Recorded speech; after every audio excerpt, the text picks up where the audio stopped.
Hello, everyone. Welcome to the Sleepless Cinematic Podcast, where we explore our shared love for watching and discussing movies recorded in the late after-work hours, often in lieu of a good night's rest. I'm Emilio. I'm Madeline. And I'm Julian. In addition to this podcast, you can follow us on TikTok and Instagram at Sleepless Cinematic Pod. You can contact us via email as well. We'd love to hear from you. Write to us at sleeplesscinematicpod@gmail.com. If you're on Letterboxd, you can follow me, Julian, at Julian_Barthold. That's my name. And you can follow me, Madeline, at Patroness of Cats. If you are listening to us for the first time, thank you for finding us. There are many like us, but this podcast is ours. So we're grateful that you are here. Please stick around for the conversation we're about to engage in. And if this is the second or third or 20th time you've listened to us, thank you for sticking with us. We have really grown to love doing this, and it means the world to have our budding listenership grow. If you haven't already, we'd ask you, return listener, to please write a positive review and rate us on your podcast platform of choice. Short and sweet works. This is one of the best ways for new listeners to find us and help our podcast take its next steps. And if you aren't all that interested in leaving a review, you can tell a friend to tell a friend about the Sleepless Cinematic Podcast. Pay it forward, pass it along. Awesome. This is exciting. Yes. This is a bonus episode, Yes, by the way. a standalone episode, Yeah. which we are devoting to a recent and rather controversial film, Saltburn. Before we do that, though, we have a guest along for the ride with us today, someone who I have known for many years and is a great friend, and also a exceptionally talented writer, multi-talented performer, deeply engaged person in all kinds of pop culture, arts-related things, and also notably currently a resident of the UK, Oxford specifically, and has some distinct insights pertaining to this film, Saltburn. Now, this person, without further ado, is my dear friend, Michaela Brady. Welcome. Thank Thanks, you for guys. joining us, Michaela. Appreciate it. Thanks so much for having me. Yeah. I'm really, really excited to talk about this, as Julian knows. And now you all know. Yeah. Yeah. And so as we start to get into this movie, it's important to note this film is not to be confused with others such as Salt, the action movie from 2010 starring Angelina Jolie. Yeah. Which I'm pretty sure I saw in like my college movie theater, I think. Yeah, that was a But movie like clearly it didn't leave that much of an impression on me. that was a fine movie that for some reason I saw twice. I think it was like one of those was like in the background on TV at some point. Got it. But yes, Saltburn, not to be confused with Salt. Yeah. Also, this film is not to be confused with Burn After Reading. The 2008 Coen Brothers film. Great movie. Yeah, Love that you one. don't want to confuse these two movies, that's for sure. Definitely don't want to confuse this movie with the Netflix series Salt, Fat, Acid, Heat. Yes. Yeah, don't want to do that. These are very different films, even though they do both have sodium and something related to Heat. heat in the title. Yes. This is also not to be confused with The Salton Sea. Val Kilmer's wife is murdered, and he embarks on a redemption plot and some psych thriller things involving one of the Skarsgård brothers as well. This is a film I haven't seen, but I was Googling for not to be confused with psych. Of course. This is the first That's I've ever heard of basically it. what we do. Yeah. Yeah. Also, getting a little closer to the rhyme territory here, it's not to be confused with Brightburn, which is a film from 2019, a superhero horror film, according to Wikipedia, produced by James Gunn, starring Elizabeth Banks, among a bunch of other people, about a kid of extraterrestrial origin who discovers he has superpowers, but starts using them in kind of dark ways. I have not seen this movie. I think that I remember hearing about it at the time it was released and was curious, but then it wasn't that well reviewed, so I was kind of like, okay, maybe not. If you remove the supernatural element, I feel like Brightburn and Saltburn actually maybe have some similarity there. Yeah, I'd interesting say point. so. Also, not to be confused with Burning, which is a South Korean film from 2018 starring good Stephen film. Yeun. Really, really excellent. And I think the first time I saw Stephen Yeun perform entirely not in English, and I think that really speaks to him as an actor and a performer, how excellent he is in multiple languages. Oh, yeah. This is one that a lot of people have been saying about Saltburn, is that it is not to be confused with Brideshead Revisited, which is about an Oxford student who is captivated by his aristocratic friend's estate, falls in love with his sister, and plays with religious and class tensions. Yeah, when you summarize it like that, it definitely just sounds like the same movie. Yeah. We might be saying that about other films too. Yeah. The further we go into this conversation. But so talking Saltburn, Saltburn. So this movie follows the journey of Oliver Quick, a young British man who we meet as a student on a scholarship at Oxford University in the mid-2000s. There he becomes aware of a popular classmate named Felix Catton, who comes from an aristocratic background, and Oliver not so slyly weasels his way into Felix's inner circle before being invited to his family estate, the titular Saltburn. Once there and acquainted with Felix's larger family, Oliver slowly but surely maneuvers to ensure himself a place in this aristocratic milieu, sometimes aiming for others' good graces, and at other times stooping to vile lows when others are not looking. Sounds about right. You know what I just realized? What? Felix Catton. Sounds like Felix the Felix Cat. the Cat. Yep. Yeah, Totally. this just hit me. It's funny. I know that in some of the notes that you guys took, I kept seeing the last name, and I just kept thinking of them as not having last names, or I don't know, with royals. They have last names, but we don't necessarily use them a whole lot. So Right. that's Yeah. kind of how I was thinking of these people. It's just, they're like Madonna. And that's what they want you to think. Exactly. Totally. I think going into this conversation, about half of us had seen it before we prepared for this. I had seen it already in December of 2023. Watching it in the theater, I felt like there's some things that work better than others here, but I get what it's going for. And then after the fact, my opinion of it started to dip a little bit. And maybe I started to feel a little salty about it. I'll be here all week. One thing I knew for sure is that, for better or worse, this movie was getting people's attention because of some scenes that I'm sure we'll get into. And I knew as well that for that reason, it would always make for a good conversation here. And then watching it again in preparation, I mean, it's funny, I kind of went through the same cycle where in the moment of watching the movie, I was like, yeah, this mostly works. And then thinking about it after the fact, I'm like, oh, but yeah, I kind of do have a problem with so-and-so thing here. Yeah. Well, I'll unpack that more, but what did you all think? Michaela, you'd seen this movie before Yes. as well. The two of you guys had spoken a little bit about this. Right. Are you guys on different sides of this argument, or do you feel similarly? No, I'm very much in Julian's camp. So Okay. I saw this back earlier this year because films come out later in the UK. No, but I saw it at a friend's house. And my friend Sam and I watched it with our partners, and we had very similar experiences at Oxford. So we kind of spent a long time after the film discussing, like, oh, I saw myself in that scene. I saw this guy we knew in that scene.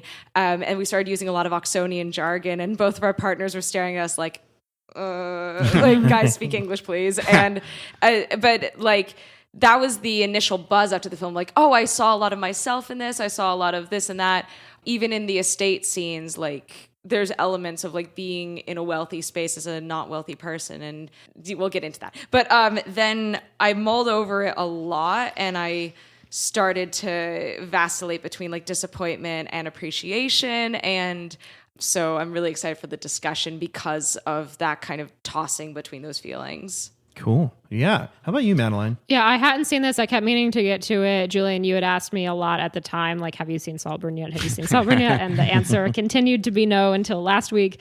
And I've since tried to, I watched it twice, and I am still processing, which is to be expected. But Julian, what I had told you for months is, I think that I'm going to like this movie because I often like movies that people hate. Yeah. I always say I'm a defender of Men because I like The movie Men, the Alex yes. Garland film Men, which is a film that many people dislike. And our very first conversation ever was about Mother! Exclamation point. That's true. Which is a movie that a lot of people dislike and that I like quite a lot. Yeah. And so I was like, it seems like maybe this is a movie in this similar vein to these other two. And I really enjoyed Promising Young Woman, which is her debut, which a lot of people didn't necessarily care for. I didn't love it, but I enjoyed watching it. I found it entertaining. Yeah, I felt very similarly. That's Emerald Fennell, right? Yeah. The Yeah. writer-director of Saltburn and of Promising Young Women. I'm with you. So I hadn't seen it until a few days ago. And honestly, I had kept my head in the sand for the most part about this movie. I really didn't know anything about it. I did not know what I was getting myself into. One thing I'll say is that I know now why I started to play Murder on the Dance Floor at a lot of weddings this year. Yeah, that song really got a resurgence. It really did, yeah. No one's taking their shirt off, by the way, or their clothes off yet at any of these weddings. They're not pulling a Robert De Niro in The Deer Hunter. And no, yes, it's true. Yeah. But my first impressions of the movie are that I felt like this movie was very easy to watch. It looks great. And the I feel like it's cinematography is excellent. It's very in keeping with like a 2022, 2023 vibe where I think a lot of people just like to watch wealthy people misbehave, a la Succession, White Lotus. And there's a lot of that going on. So I'm with you, still processing, but I'm very excited to get into this because I think there's a ton going on in this movie. Yeah, and I mean, we all have mentioned the cinematography so far. That's one thing I feel pretty much unreserved about in watching Saltburn is I think, consistently from beginning to end, it looks great. Yeah. And aesthetically, I think there's a lot of things about this movie that frankly work really, really well. They're not just good, they're like pretty superb. I think the cinematography is one thing. I think the soundtrack, I honestly think is quite good too. Oh, yes. Yeah. We'll get to that for sure. A lot of good needle drops in there.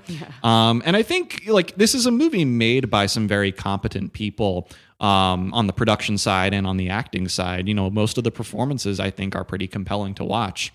To the extent that I have issues with the movie, it's largely with narrative things. Yeah. It's things in the script. And so, but yeah, that's part of what accounts for the mixed experience of watching it is that I know it has a look, a sheen to it that really resembles a lot of other things that I like, which maybe is part of how a movie like this gets you. I was also actually going to make a point on the style over substance with Saltburn is that unlike other films where I'm like, that was pretty, and then walked away being like, but where's the plot? It's like, no, the plot is also gripping alongside the visuals, and they almost work together to just like pull you into this like whirlpool of oh no. Yeah, I think it fits together quite well. I think a lot of the most memorable shots fit into the narrative perfectly. I think about when Oliver is outside a window in like a garden watching Felix hook up with one of the young women who he's been seducing. And it's a beautiful shot there, but it also, I think really serves to give you an idea, like put you in Oliver's head kind of for the first time, and that like maybe there's something about this guy that's a little off. Yeah. And that's in the way that the movie kind of wants you to follow the narrative. You sense right away that there is a real power imbalance in this friendship, and maybe some aspirational stuff like from the very get-go that's going on with his characters. Yeah, and to continue talking about the visuals for a moment, I mean, I'm sure we all noticed watching it that this movie has a distinct aspect ratio too.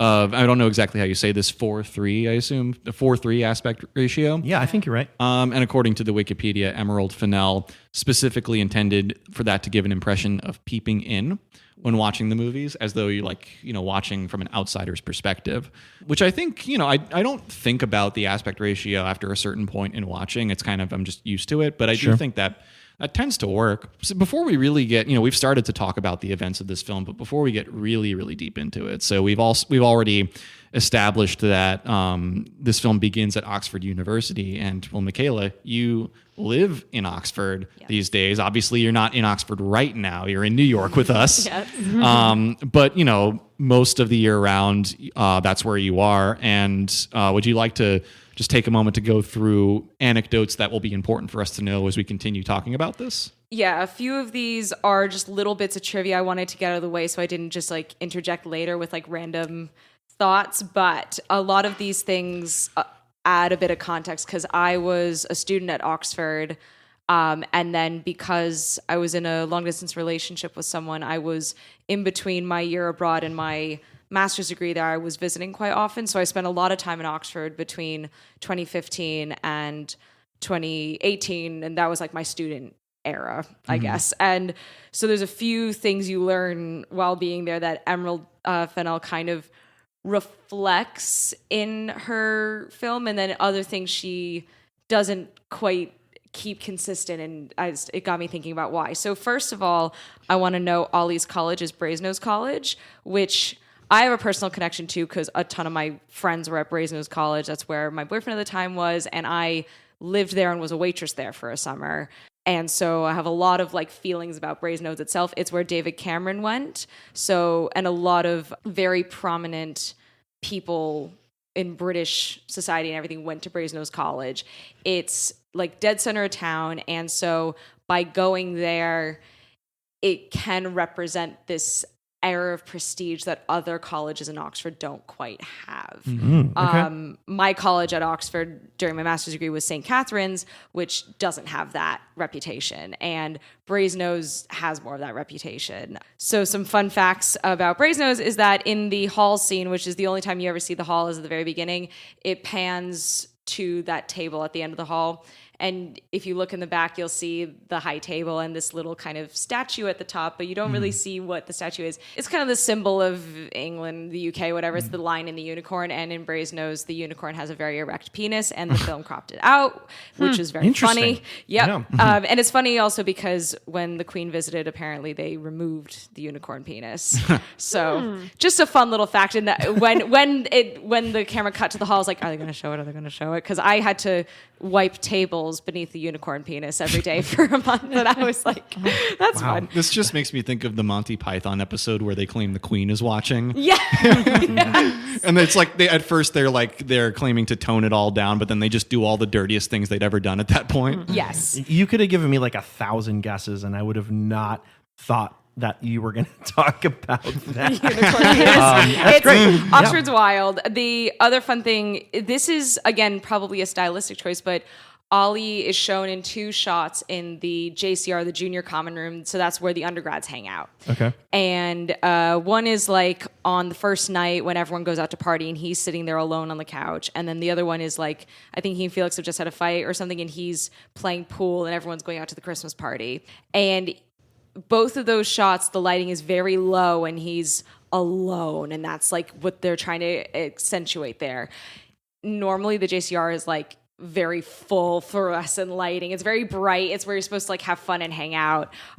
So I found that stylistic choice very smart because it's showing more how Ollie feels rather than how the place would actually look. I also think most of the Oxford section is very dark. Yes. The lights are very low throughout most of the Oxford section unless they're outside. Yeah. In the pubs too, it's awfully dark as well. The dining hall is very dark. Yeah. Yeah. Oh my God, the dining hall was ridiculously dark. I think King's Arms was accurate. That pub is pretty, it's one of those older ones. And then the room where Felix and his friends usually sit is like very small, so the lighting's kind of dark in there, but definitely like the hall, I was like, there would be candlelight at least. Like it wouldn't be that bad. But I think like it's sort of setting this tone of like austere and like old world, and Ollie's very humbled and, well, not humbled, but he's very excited to be a part of, let's say. Another thing that I initially thought the film just did out of convenience, but now I'm like, oh, is this intentional, was the scene where Felix gets the flat tire is in a different college's park. So if you ever visit an Oxford college, they're all little worlds unto themselves. And this is in Madeline College, which has an entire park called Deer Park. And so deer live there. And you can like walk around the whole expanse of it, but you have to go through Madeline College to get there over that bridge they're sitting on during the ball scene. So if he's like, oh, my tutorial's on Iffley Road, that's a very specific detail, first of all.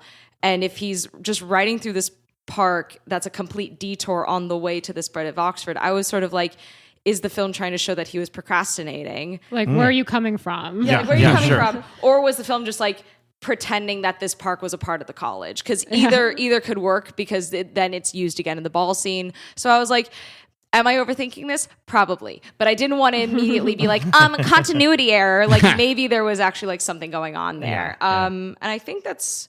one other silly thing is the trashing scene is a lot cleaner than it usually is in Oxford. So everyone's like covered in confetti and silly party hats and stuff after their exams. And it takes place outside of the Bodleian Library rather than the exam schools. And I think that might have been because actual trashing was happening during the filming of this. And that's like Prosecco sprayed everywhere and whipped cream and like confetti. And this was a bit more like, oh, look at the ribbons and the fun costumes. And I was like, that's tasteful. I think they also didn't want to like dirty up the film set. That's kind of them. Yeah. I also I enjoy that because of the pop of a very specific color palette that is kind of the first time we see that, and maybe the only time in this film is during that like confetti scene. Like there's a lot of pinks and yellows, and like it's very pastel or neon, which is not a color palette that we see at all elsewhere in the film. Yeah. So that struck me. Yeah. It also seems like, from what you're describing, that, the way they kind of softened some of the celebratory nature of that. It wouldn't surprise me if it was also softened to, I think, highlight some of the more debaucherous activities that are not school sanctioned by these characters. Yeah. Probably. And just to contrast them a little further. I don't know, maybe. Yeah. And this will go a bit more into the discussion of class, but just at the very end of the Oxford year when Farley is like, oh, you rented your tux. That's a really common thing undergrads do because they often don't have money, is the people who want to wear tuxedos will rent their black tie. So for Farley to make that comment reminded me very personally of the people who do own their black tie and do own their white tie, which is even more expensive. And for someone at a ball to point that out is a bit like beyond the pale. It's like, you don't really say that. He's such a dick. He's such a dick. And so that's highlighting it. And then yeah. if someone directly says to you, I own my black tie or I own my white tie, that's a flex. Like that's something is a bit weird, but you kind of let them be their weird little rich person. Like, right. He's deliberately being awful. Yeah. Which I feel like even from the very first moment you see him, he's making fun of Oliver's outfit, right? Yeah. Like he's just like, great tie or whatever, or great great nice coat jacket. or something. Jacket, Yeah, and Right in away, that, in that same opening shot that you're referring to, where you see Oliver, mostly the back of his head, walking through around the Radcliffe camera, the Rad Cam, as the locals call it. My favorite library. I know that because I visited there and heard you say that. But as Oliver's walking around the Rad Cam and into what's the little space that he walks into at the end of that? He walks into the entrance of Brasenose College. Okay. So he walks through the lodge, like the entrance onto the front quad. Yeah, and that's the moment when you learn what time this movie is set into, when it says "Welcome, Class of 2006." I had a question about that for possible accuracy, which is like, is 2006 like the year they're graduating? That's confusing. Thank you. So confusing. I was thinking that because of other things when it comes to like music that we hear and movies that we see, I think the implication is that it has to have been they graduated from high school in 2006. Yeah. At Oxford, you are measured by your matriculation year or the year that you joined rather than the year that you graduated. There we go. Yeah. Thank you. That is so confusing, I think, to us as Americans, Yes. because when I entered college, it was like, oh, you're in the class of 2014, which is 4 years from now. Yeah. Right. Yeah, no, this is like, you are so my matriculation year is 2017. I then did a 1-year degree and graduated 2018. But when you're like signing up for alumni events or whatever, it's like, what was your matriculation year? They want to know when you started rather than when you ended, because I think the other thing is in Oxford, if you're a student, you can be a forever student. You can just keep studying and then become a tutor and all this stuff. So when you began a certain degree program or a certain area of study, I think matters more for that reason, but I can't claim to know why they do that. I mean that is as good an explanation as I could imagine. Yeah, I'm just glad to know that I wasn't crazy. Honestly, I had the same moment happen to me, because I was like, all right, 2006, this is 2002. Yeah. In my mind, I'm like, that's where we're at. And then pretty soon, you see they're watching Superbad. Yeah, which, totally. Yeah. So thank you for clarifying that. Big time. Thank you. But yeah, it's like, and it's, the film is set in 2006, beginning there anyway. And I was listening to this podcast called the Polyester Podcast in preparation. And just as a disclaimer to say out front, I mean, this was a podcast episode about Saltburn where the two co-hosts hated it. and they say it in the title of that episode. So like I wouldn't say that I hate it now. We'll get into critiques later on, but one thing that they were saying about the film is that even like that, so the Emerald Fennell is kind of being nostalgic by setting it in 2006 because that's around when she was at Oxford. Yeah. And so that by doing so, it's more that it seems as though her main goal in the period setting of this film is just to kind of revisit some of her own glory days rather than to really like say something with it. Because most of the time it just kind of feels like that's one detail of the movie that just feels like it's kind of only there. Yeah. Like, you know, what's the period saying? Nothing. It's just the time it's happening in. It's a lot of, as again, like I said, you know, Sam and I were like, oh, that's us and we did that thing. It's very like point and hey, look, it's me. Like, and especially because it was Brasenose, like Ollie's room is where one of my friends' rooms was, I'm pretty sure. And so I'm just like, hey, that's where so-and-so lived. And like the, you know, like the little details I pointed out about the hall, it did feel a little bit like eye candy, but I think that the dialogue is where the elements of Oxford life are relevant to the story because of the people Ollie meets and talks to at the beginning. I'm thinking mostly of his friend Michael. I say friend, quote unquote. This is the one with the who's apparently really good at math, wants to show people. Yes, Okay. that actually. This is. I don't think this is Oxford trivia, but it comes in a bit where. You know how Michael yells at Ollie in the hall at the beginning, like, Give me a sum. Give me a sum. Yeah. And that's not a common occurrence, but at the end, he does his sum and he looks kind of exhausted.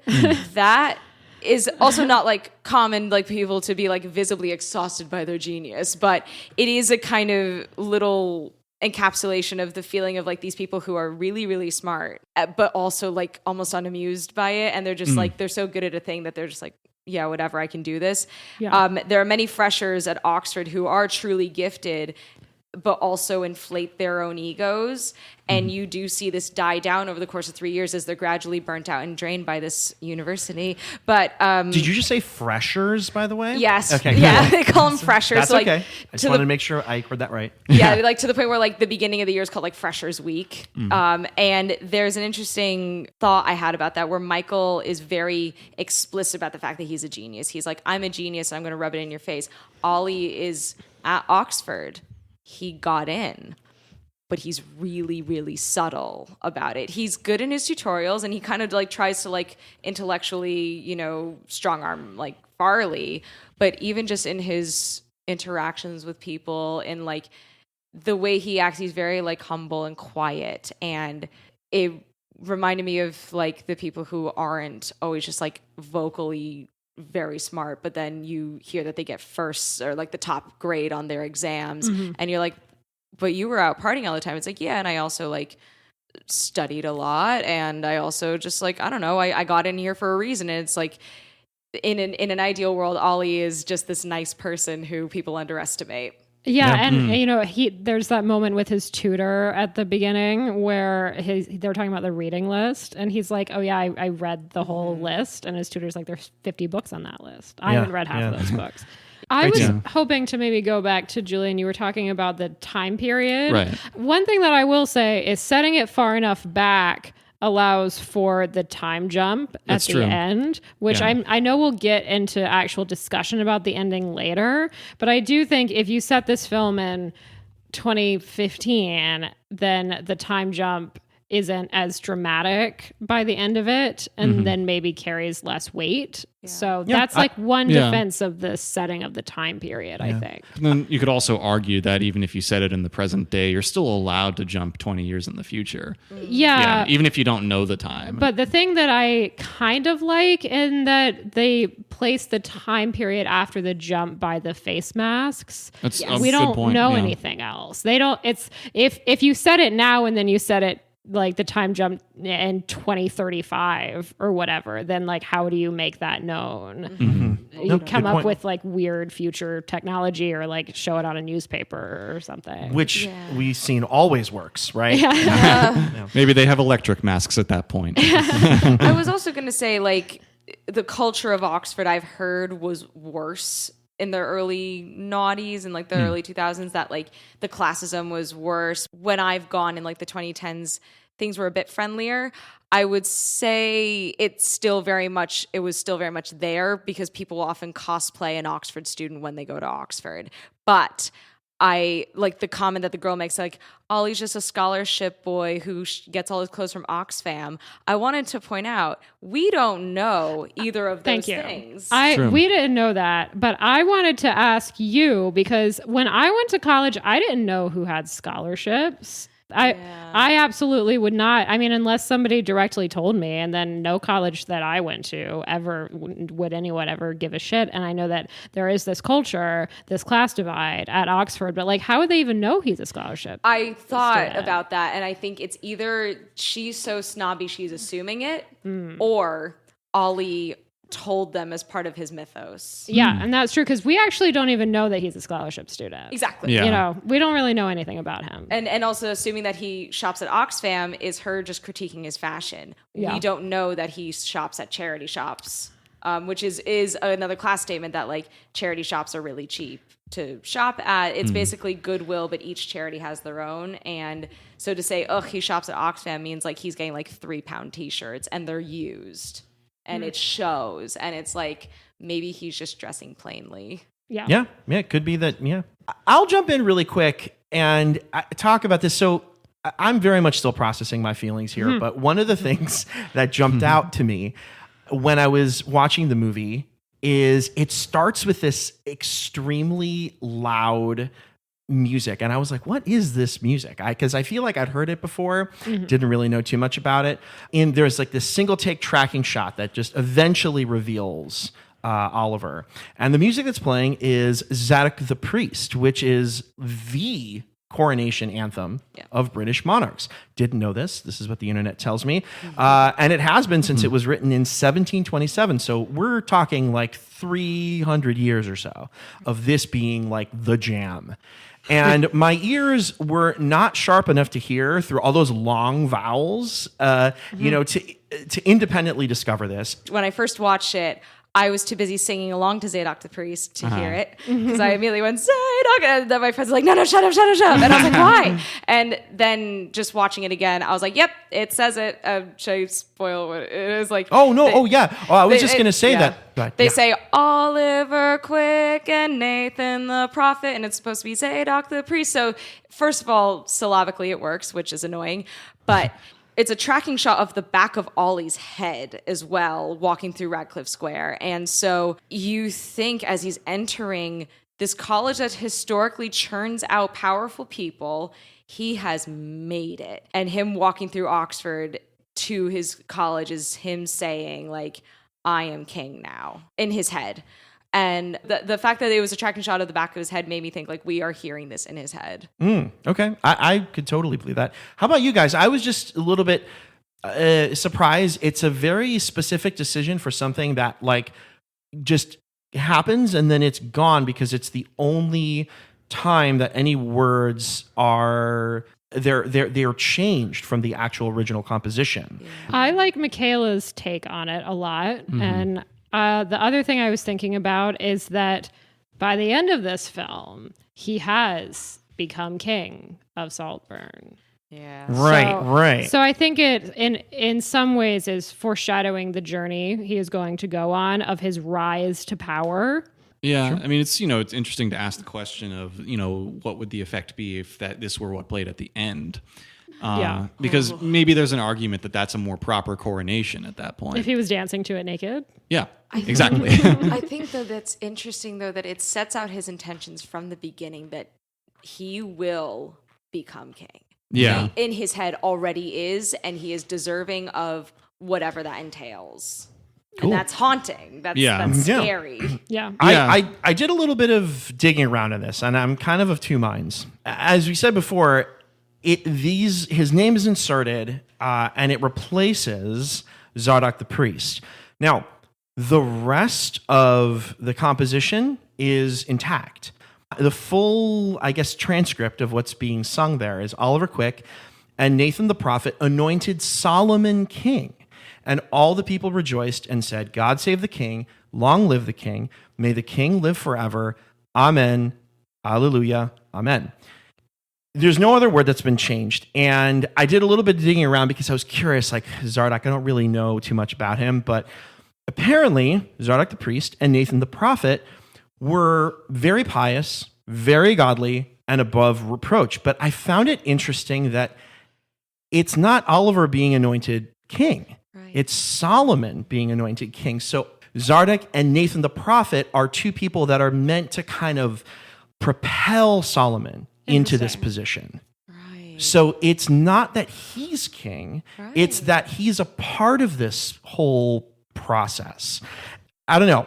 It made me think a lot about that. And I think replacing Zardock the priest with Oliver Quick, who is not a very pious person, he's a liar, he's a very insecure sinner, is essentially tainting this centuries old tradition. And the religious significance that Zardock brought is really being replaced by the influence of something much more sinister, and I'd say more accepted in our modern era, which is the pursuit of personal gain by all means necessary. And I think that it could be there to say that it's people like Oliver who desire material excess and wealth to feel important and whole, that the people like him actually give the monarch its power to begin with and still continue to prop it up in modern times. Or maybe because this tradition has been corrupted, there's something especially flawed about the aristocracy that we're going to see presented in the film. Yeah. And that That's it's my take. priming the viewer that you're about to watch it crumble. That you're about to watch an aristocratic family not care about their wealth. They just have it. Yeah, yeah. And that we'll get to the end, but Oliver's lines also reflect that, like his last, like, you know, sinister monologue is like, you know, you don't deserve any of this, basically. And it's like in the film, they do prove themselves to just be a bit like careless. Absolutely, yeah. Yeah.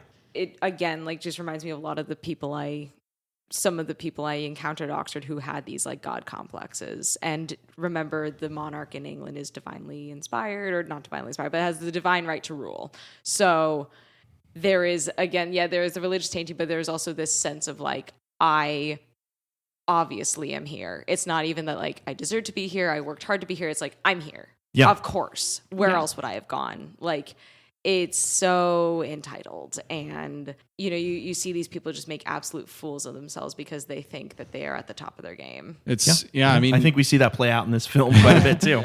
in the first few minutes of this movie, you don't necessarily know, if you're simply following Oliver's actions, you don't necessarily know where he's going with it. Oh, definitely not. It's not really until, you know, he starts to set his sights on Felix, which really do happen very early on too. I think in the end of that very first scene, that's the first time he sees Felix from a distance. So literally he sets his sights on him quite early on, but you don't really know kind of like what his angle is. Maybe until, I mean, Madeline, you talked earlier about that scene where he's staring at Felix making out with a girl from outside of the building that they're in. I feel like that in the theater viewing when I first saw it, that was the point when I started to sense what he was really up to. I'd like to counter that because this is something I noticed on the second viewing, which is Yeah. what is the establishing shot of the film? It's not him talking to the camera. It's the family crest on a cigarette case opening up, and there are 4 cigarettes in there. And there's this recurring motif throughout the film of like, oh, I don't smoke, but then he's smoking with Felix. But I don't smoke, but then he's smoking with Venetia. Like, smoking is like this recurring thing, which I haven't read much into yet. But he is smoking a cigarette throughout his sinister monologue that's kind of like retelling the story. And the establishing shot is he has their cigarette case already. And just like how he's been tracking the 4 family members, there are 4 cigarettes left. And he smokes all of them throughout the film. Because he lights up. Nice.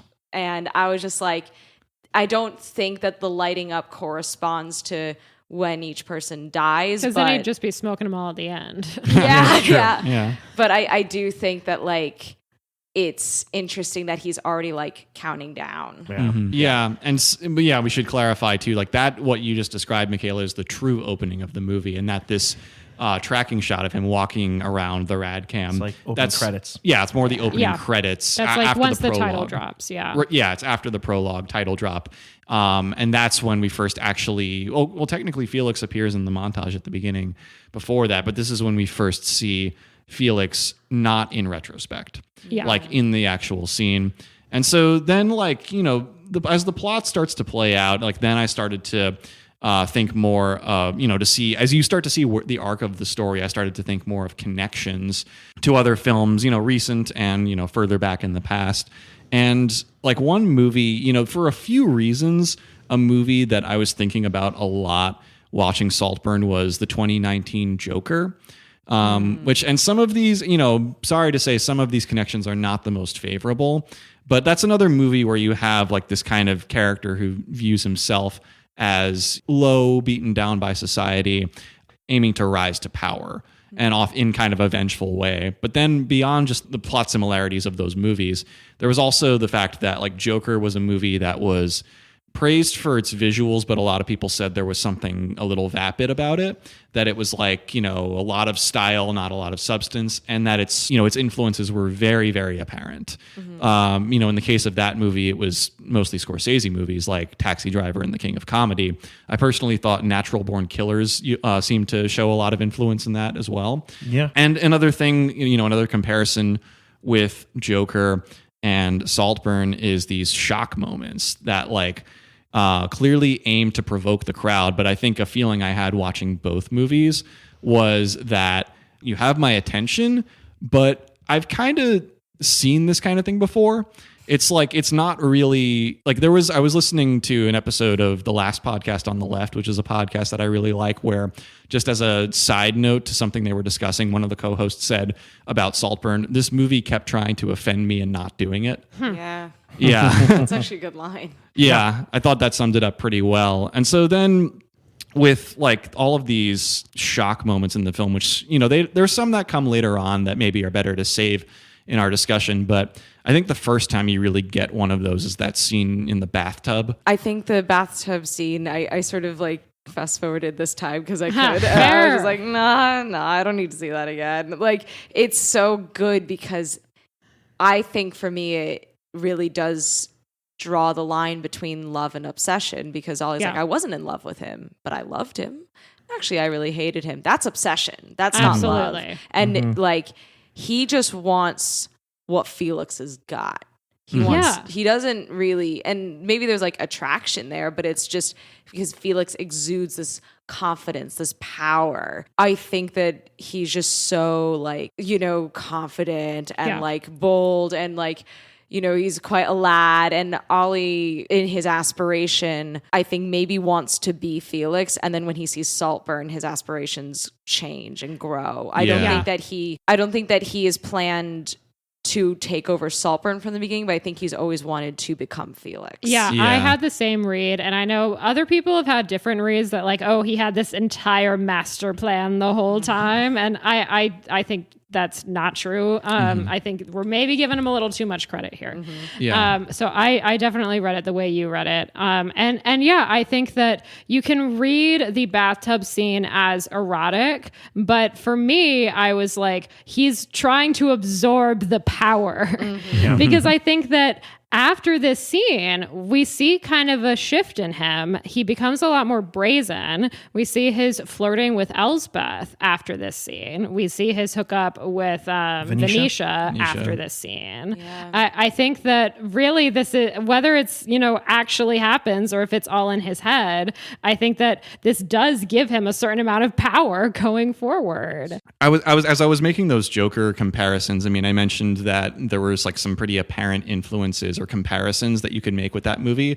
And there is one of those for Saltburn that I haven't mentioned yet, though I think most people who have seen both of these movies will put these points together. And that other movie is The Talented Mr. Ripley. Big time. And yeah, even though like in the way that the plots of those two movies play out, there's a considerable number of differences. Thematically, they're very, very similar. Yeah. The Matt Damon character, Mr. Ripley, takes a similar interest in the Jude Law character to how Oliver Quick takes an interest in Felix Catton here. It's, you know, I'm not against movies resembling each other, but that was one case where I felt like the similarity took something away from the movie, where it felt like, you know, it's, you know, this is one case where again, this is like a criticism I'm very careful to say about movies, because I feel like it can be shallow, but just the feeling of this has been done before. and done very well. Done very well at Talented that. Yeah. Mr. Ripley. There is nuance. I'll get to something later when we talk about it, but there's something. There are a lot of things about Talented Mr. Ripley that just really work. There are actually a couple specific things that I can remember. There's one scene in Talented Mr. Ripley, oddly enough, where Tom is cleaning up after Dickie, and Dickie's like, "I said I'd clean this," and it is literally the exact same scene in Saltburn, where he's like, "I'm not a child," and he's like cleaning up his room. And then the other one is the scene we've already talked about, where Oliver's been like peeping, and I just. In Talented Mr. Ripley, there's a scene where he's on the boat and he's watching Jude Law and Gwyneth Paltrow, go into the bottom of the boat and do stuff. And Philip Seymour Hoffman's character is like, "How's the peeping, Tommy?" And so he's getting called out in that moment as well. I'm with you. There are like a ton of larger kind of narrative framework things that seem to play out in terms of comparisons between these movies. And then also like these little details. Like I want to say that they are like nods. Yeah, they're an homage, I think. Yeah. And what you're saying is like, it feels kind of like, lazy. It feels kind of lazy, or that like the nod feels a little more like plagiarism or in some ways, right? Yeah, I think that's part of the issue that I felt with it. Although Emerald Fennell has, when asked about the Talented Mr. Ripley in interviews, she's tried to downplay the similarity, which, I think that's a case of like the artist admitting they know it by not admitting it. Where it's just kind of like some of these connections are so obvious that you can't not notice them if you've seen both movies. This is the Olivia Wilde pushing Superbad out of the conversation for Booksmart, right? Yeah, exactly. But in the case, as we saw with Superbad and Booksmart, the association doesn't have to be a bad thing.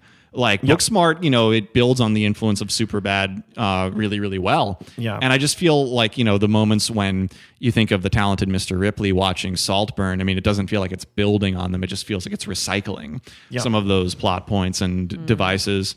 Another thing about, it's similar about the two movies, but I think is not necessarily woven into a criticism, is that you do get the sense that Mr. Ripley doesn't know where he's going to end up too. He kind of goes through the motions. There's a little more of a sense of accident happening in that movie. Which I'll definitely get to that later. There's some of that in Saltburn. I mean, you get the sense that it's less true there, but just in general, like some of these other shock moments, maybe they're, in the terms of describing them in detail, maybe they're better saved for a little later in the conversation. But do we feel like this movie, do we feel like its subject matter kind of warrants these shock moments? Because I think one of the things I felt watching it is like, why is this happening in this movie while watching some of those scenes? It was sort of like, okay, yeah, it grabs my attention, but like, what about the content really justifies this? Like, it's not like the experience of watching a John Waters movie when it's supposed to be filthy for the sake of it. It feels a little more like it is, to go back to that last podcast on the left quote, trying to offend and not doing it. I think that shock works when it makes sense, and there are shock moments in this film that make a lot of sense, like Felix dying. That's a really good shock moment. Venetia's death, another one. I think all the deaths are pretty good shock moments, even the jump scare at the end, fine. It's more of the really lewd oddness of Ollie that doesn't make sense, like when he just puts on like that sinister voice and kind of assaults Farley in his bed. That feels very out of character. And I guess you can argue that we don't really know him at all, but we've only seen Oliver be incredibly awkward with any human that he has encountered until he gets to Saltburn. And then I think after the bathtub scene, he suddenly starts to develop this like very eerie alternate personality in some ways. Right. That kind of overtakes him. Yeah. And it's almost, I've heard a criticism about the comparison between Saltburn and the Talented Mr. Ripley, that the Talented Mr. Ripley, his actions, he kind of is in over his head, and he gets into a situation of, I mean, he doesn't have to kill people, but he kills people. And it's sort of like he's just kind of writing this awful train of actions. Whereas Oliver, it's strange because it feels like it's deliberate. And that's where it doesn't make sense or is even like empathetic in a way, because this is where the shock doesn't work for me, because it doesn't make me like him or feel anything about him, really. It's just there. Yeah. And shock doesn't work when it's just there. It's like how one of my big gripes at Sarah Lawrence was when people would just randomly put swear words in their poetry to get the audience snapping. And I was like, okay, you said the F word. I'm really proud of you. Anyway, what's your poem about? Like, that's kind of it's same with that quote, Julian, that like, I feel like you want me to be scandalized, but I'm just watching it. Yeah. Like That- nonplussed. That was I'm like, ultimately my issue, is that I felt like I could see Emerald Fennell like at her laptop kind of trying to brainstorm the like most effed up gross shit to put on screen. And I didn't write down any of the quotes, but in several interviews that she's given, she's talked, this is kind of intentional. She made the movie she wanted to make. Yeah. Yeah. Like that's one thing after seeing the film and kind of bouncing around. I don't normally do this, but for this film, I kind of started to like, I listened to some interviews with her. She's very proud of this movie. Yeah. Yeah. I mean, like some of this we got into already, but in the prep for the discussion, Michaela, you put together a nice question about class conflict in the film. Yeah, so this is kind of going off of some reflection on the film, discussion with my friend about it who came from a working class background. He phrased it in a really interesting way where he's like, this film was either written by an Ollie or a Venetia. And he was like, I want you to tell me at the end who wrote this movie. And I was like, okay. So I watched the film and I was like, Venetia wrote this movie, not Ollie. And he's like, exactly. Because it reeks of the very thing it's trying to point out. So my question about this is, how effectively or ineffectively does Saltburn present its class commentary, and what is it trying to say about class more broadly? I would say, as a little bit of a preface, we think of class differently in the US than we do in the UK. In the UK, class is very pronounced, even though the aristocracy may not explicitly be in your face anymore. We still have the House of Lords, and we still have, which are unelected governing people, and I'm like not really providing any sort of we should or shouldn't about the House of Lords, just that they still exist. Yeah, it's a thing. There's still people who I went to Oxford with someone who was the Honorable, like that was a title they had for some reason. Bizarre. Like I was like, how did you get that in your 18? But a lot of inherited wealth, and then you have the people who came from more working class backgrounds that still are working class, and then you have the middle class who are, again, slightly different from America. Their middle class in the UK is like upper middle class here. It's like relatively well off. You're getting by. You're doing pretty well for yourself.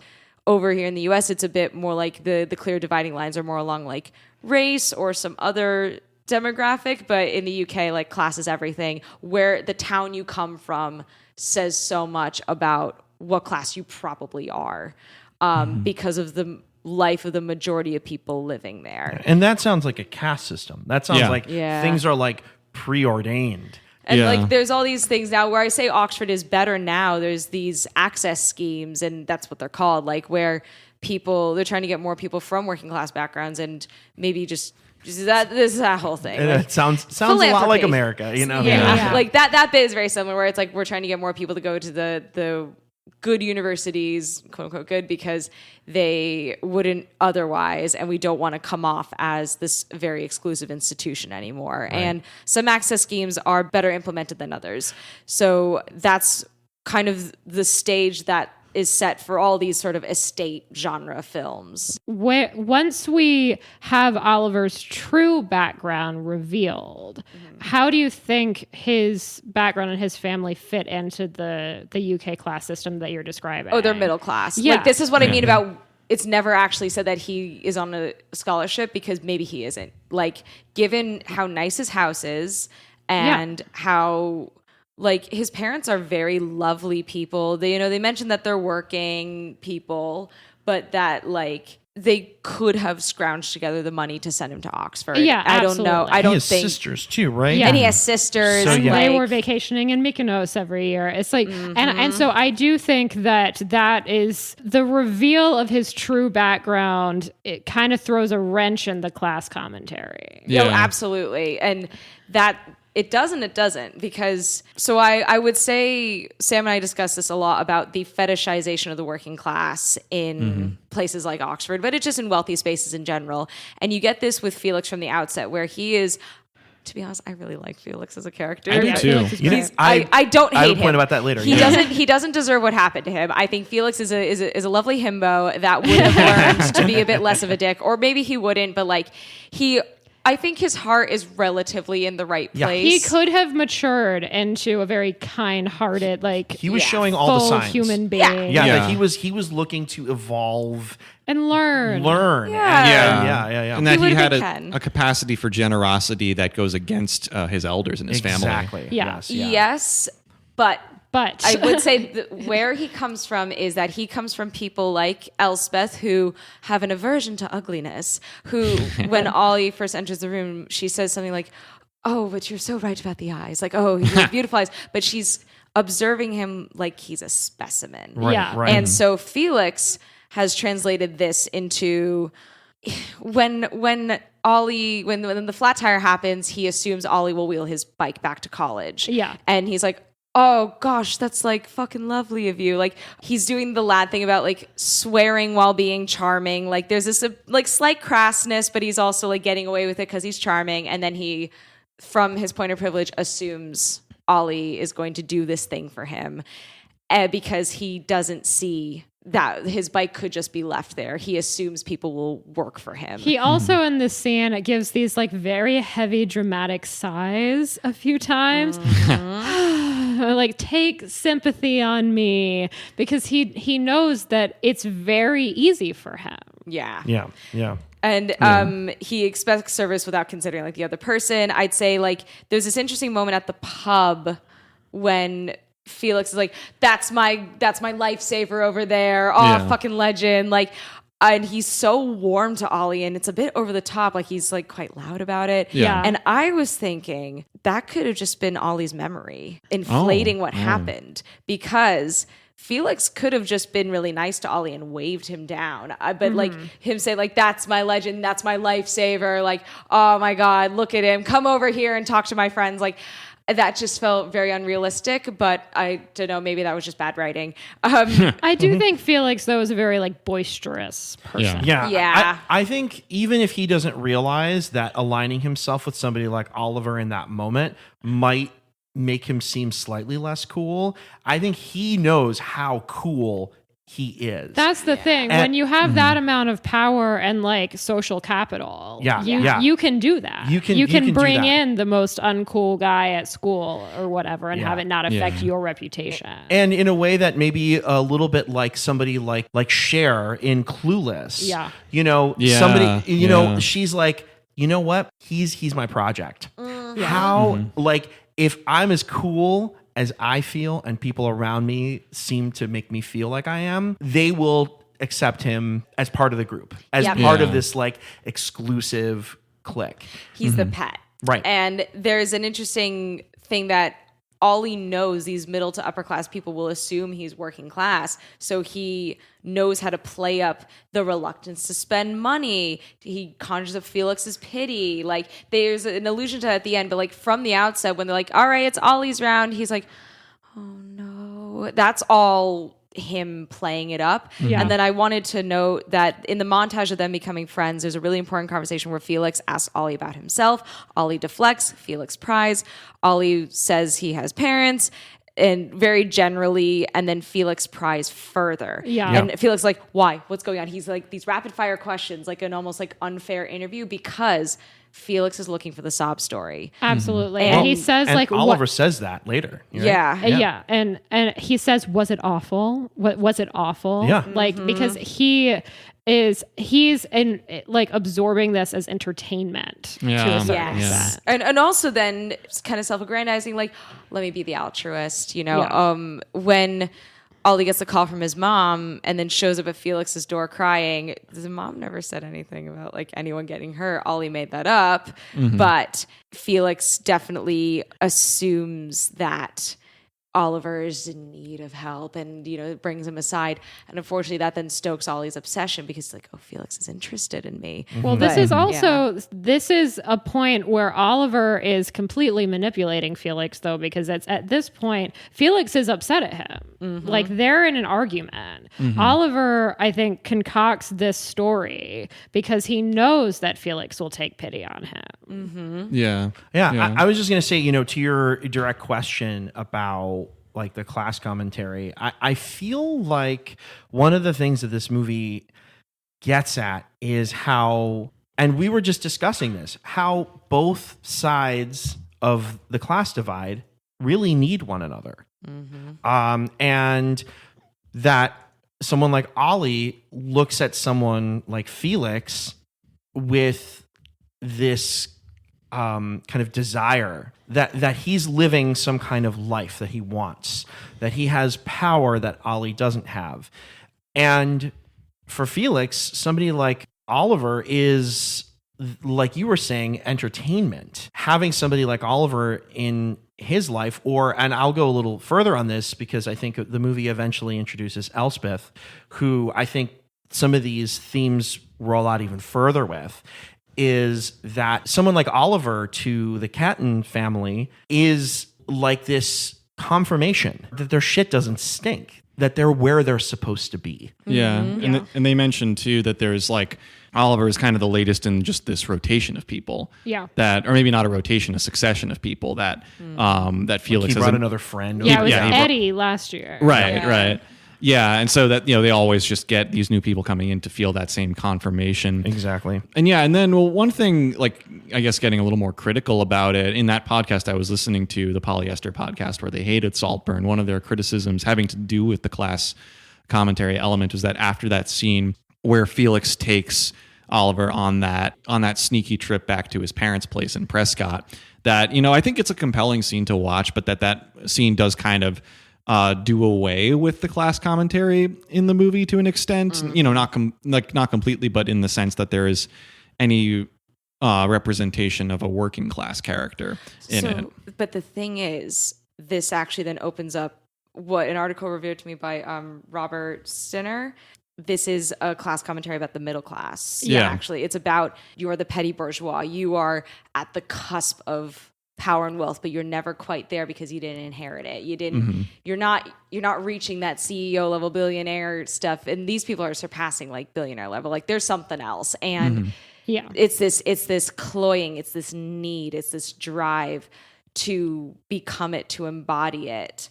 It really highlights the dissatisfaction of being middle class, but that it also is a lack of appreciation of your privilege, because it could be worse. You're not bad enough to be pitied, but you're not good enough to, preside over everything and never work a day in your life. That's a great way of putting it. Yeah. Yeah. I mean, that's kind of what I was going to say also, is that I do think that Oliver, he's like cosplaying poverty. Yeah. Like ultimately he's creating this lie as a tool, even though he doesn't have this lived experience. So I think there's plenty in this film that is critical of the uber rich, but I do think there's a lot of criticism for Ollie as somebody that lives perfectly comfortably and has thrown that life entirely away. He is dissatisfied with it. He's cut off his family. He's lying to his friends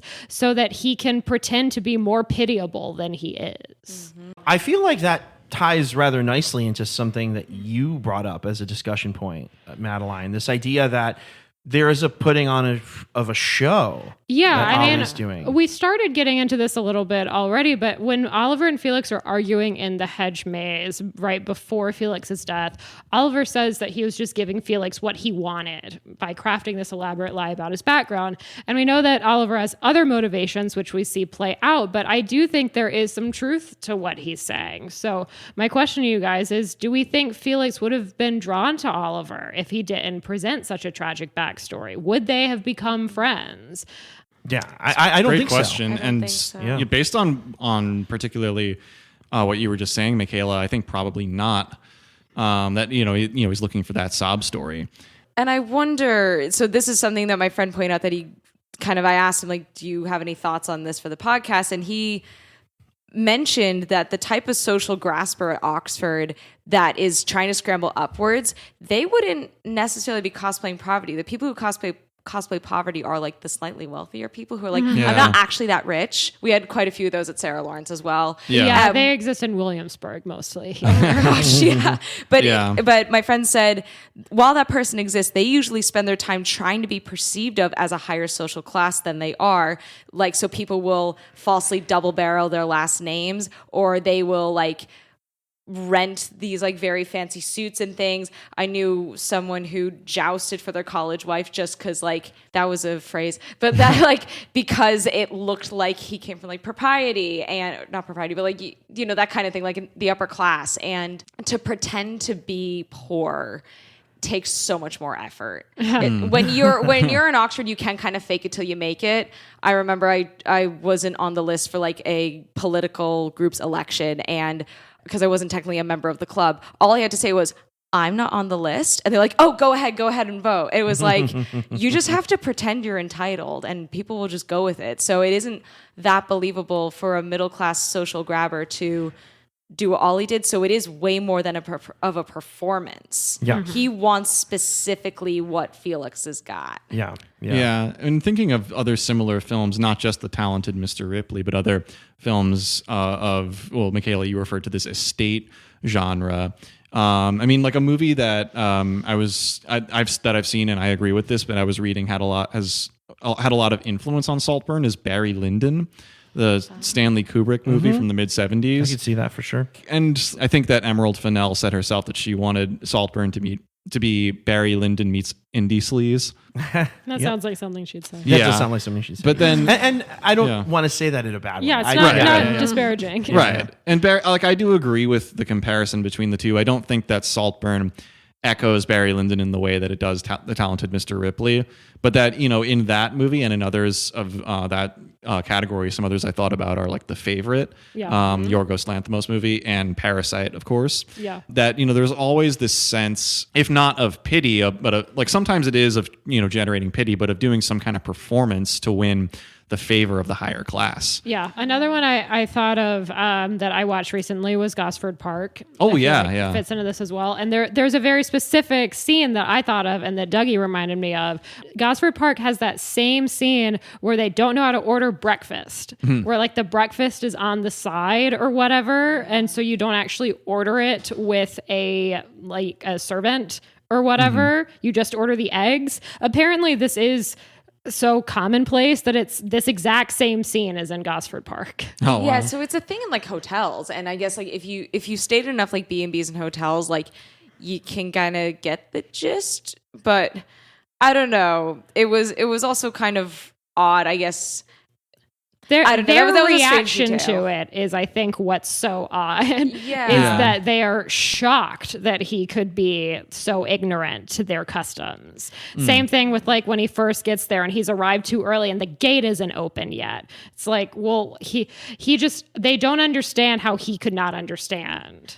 Yeah, there's an interesting thing I want to talk about, just kind of go back into the class really briefly, is that you don't see the help in this film. You see Duncan and you see the footman, and there is that argument that Farley and Felix have about I don't know any of our footmen. The turnover is notoriously high. And I was like, okay, that's terrifying. But then the maids who open up Ollie's window, or he smashes a mirror and then the next morning it's repaired. You don't see who's making the food. You don't see any of this. And my dad mentioned stuff like Upstairs, Downstairs in Downton Abbey, where... Yeah, also in Gosford Park. Yeah. And you do see the help. And in fact, their main characters and their whole perspective is important to the plot. And their interaction with the upstairs is a really important aspect of the story, and it keeps you engaged because then you have all these multiple perspectives, whereas in Saltburn you don't get the working class perspective ever. Yeah. What I will say is I actually really want to dig into that a little bit, because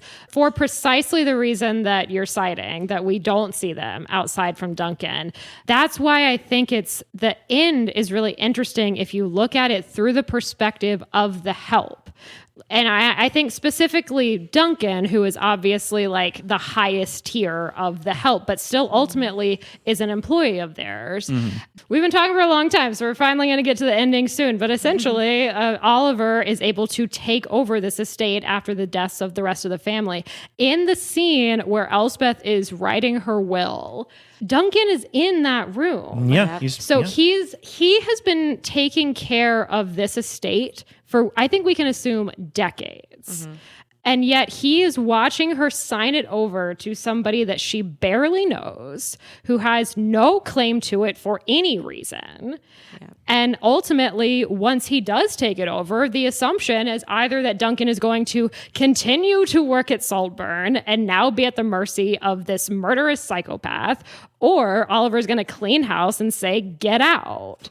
So Duncan and the rest of the help ultimately are at the whims of these rich people, and then eventually Oliver. It's giving Elon Musk taking over Twitter. Exactly. But there's another interesting moment about that ending where they showed the 4 graves and Elspeth's coffin above ground, and Ollie's standing by it, kind of presiding over them, and Duncan's way, way, way in the back behind a stone wall. Yeah, and he's still watching. He's still watching. He's still there. And in the final tracking shot of Murder on the Dance Floor, you don't see anybody. Yeah. And my initial question afterwards, because I was thinking about doing chores for the week, was who's gonna wipe the floors now? It seemed vacant. The estate was just Ollie. Yeah, if he is comfortable, dancing around the whole house in the nude, then yes, I think the idea is that he has clean house. And now the help, we have seen them have to go through this huge shift. And they have had no say in what happens. Oliver at one point says to Elspeth, I'll take care of Saltburn.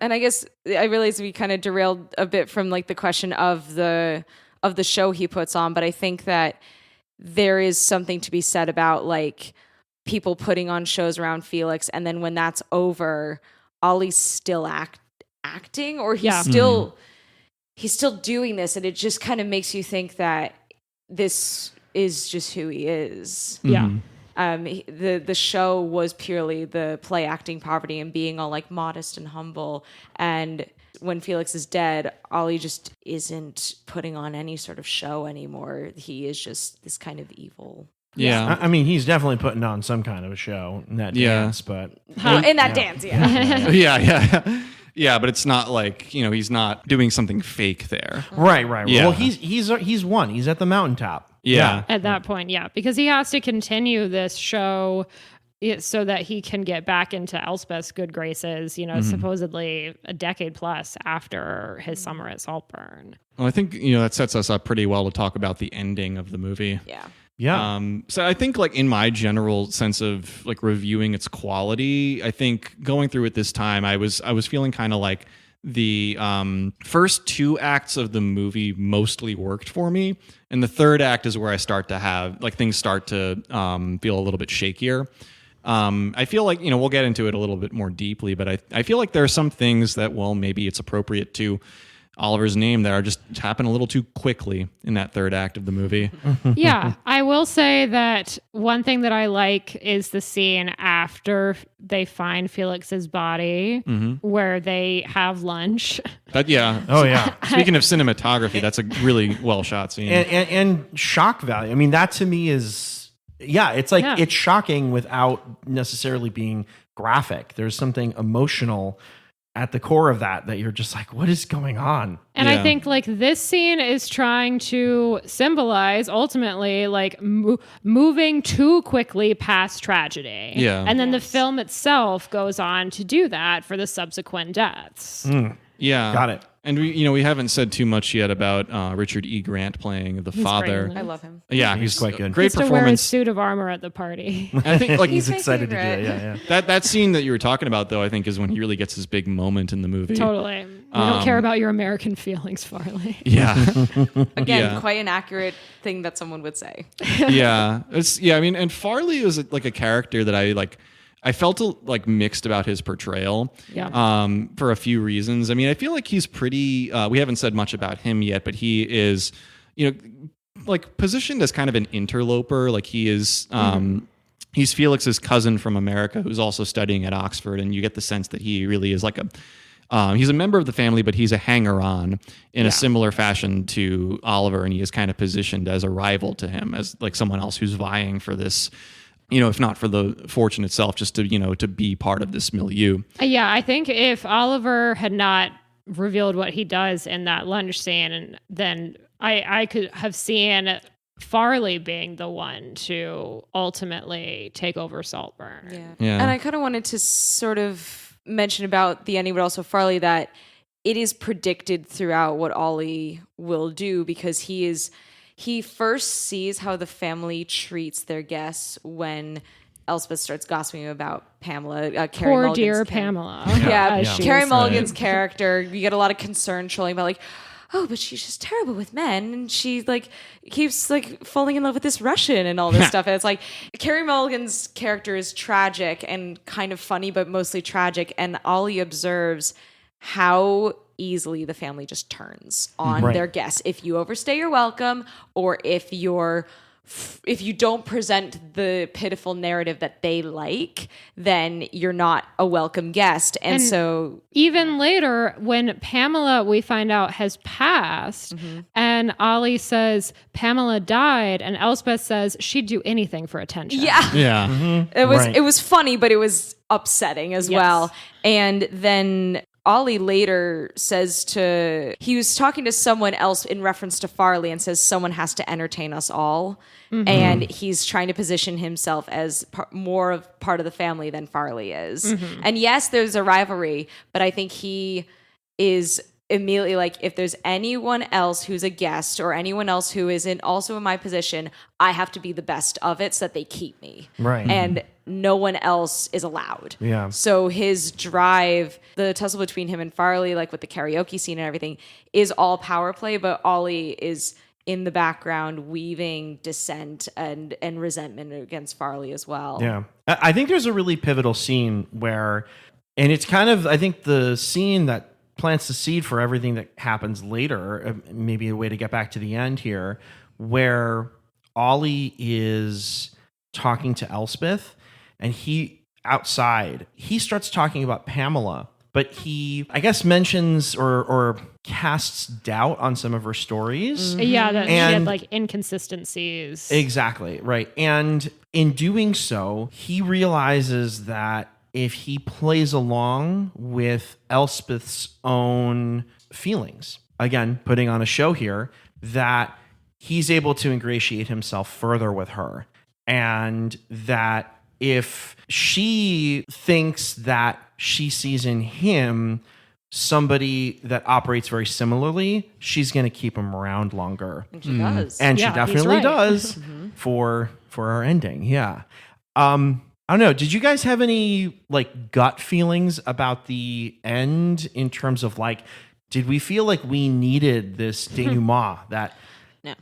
You don't think so? I think that I planned this all along completely undermined everything. It undermined the whole debate about class. It undermined Ollie's believability as a character.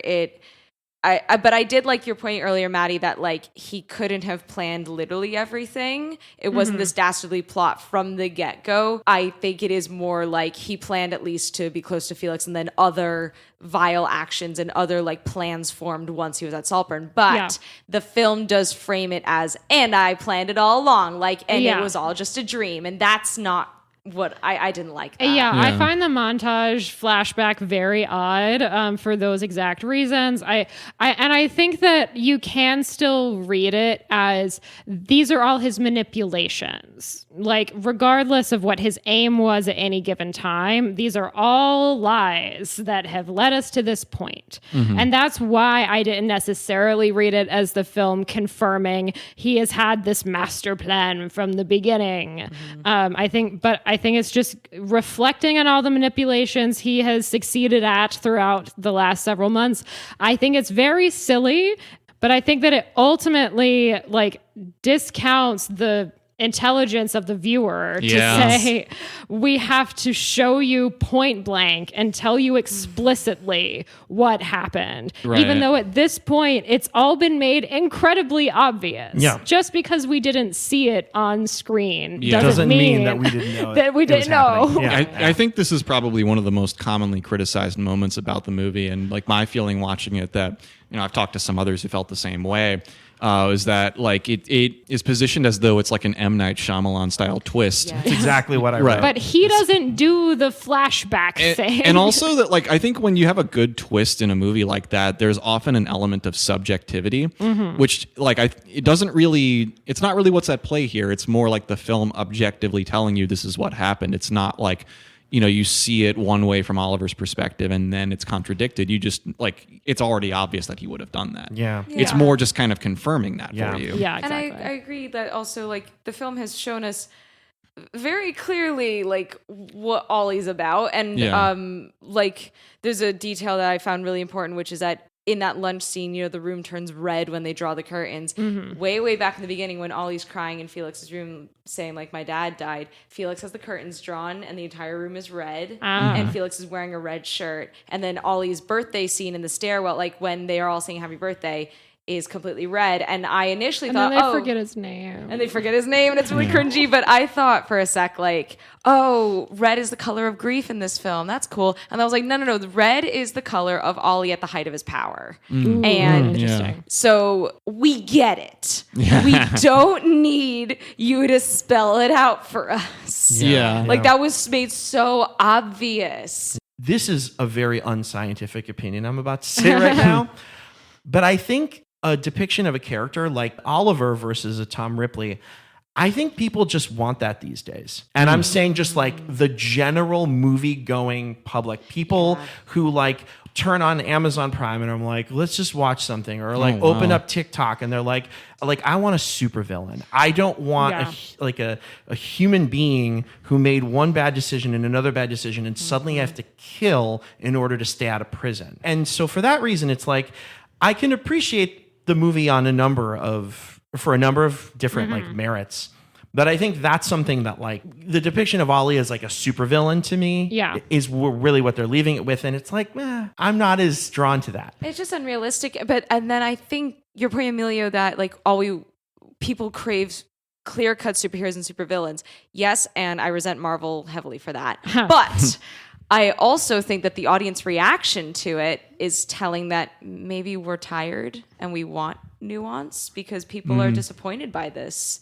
Like, not just on the podcast you listen to, Julian, but across like my friend groups in the UK, they're all like, this feels like 3 different films in one, and it can't decide what it wants, and then at the end it just undermines itself. And it was way more clear cut for Ollie to have been a bit like plucky and scrambling and maybe a bit conniving and obsessed, and then just get worse and worse and worse, rather than I've always been terrible. I will say, and I mean this as a compliment to the friends in the company that you keep, but I feel like you guys and who you're describing, I think is still a minority. Yeah, I really do. I mean, Yeah. considering how popular this movie became on social media, I was reading it, like this movie took off in the way that people now, distributors and people in the business, this movie took off the way they dream it does. Yeah. And I don't think it's necessarily because people are like hate watching this movie. I think there are no, like I said, I've played a number of weddings where people wanted this song. It's a good song. It's a great song. It's a great song.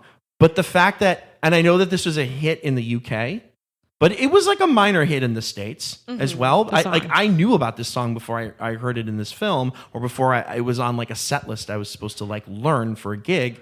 But like there are a lot of people that like hire an 8 to 10 piece band that are interested in hearing Murder on the Dance Floor, and I think it's because they like Saltburn. It also know? It also shows that like the ending undermined the class commentary specifically because there was a trend apparently of rich people dancing through their mansions to the song. Exactly. And I'm like, that's not the point. I mean, it's very like Chrissy Teigen tweeting that how much she loved Parasite. Like it's just rich people not getting it. Yeah. Rich people just not getting it. And it's almost as if this movie, for a non-rich viewer can operate as like a wealth fantasy. In other conversations, we've talked about how like sometimes even if it's not the life a person wants to live themselves, that people have this curiosity about seeing wealth in film. Of course, totally. And it's I think it's probably true of most viewers to some extent, but it's just, there's different kinds of commentary you can get with it. But I feel like, there's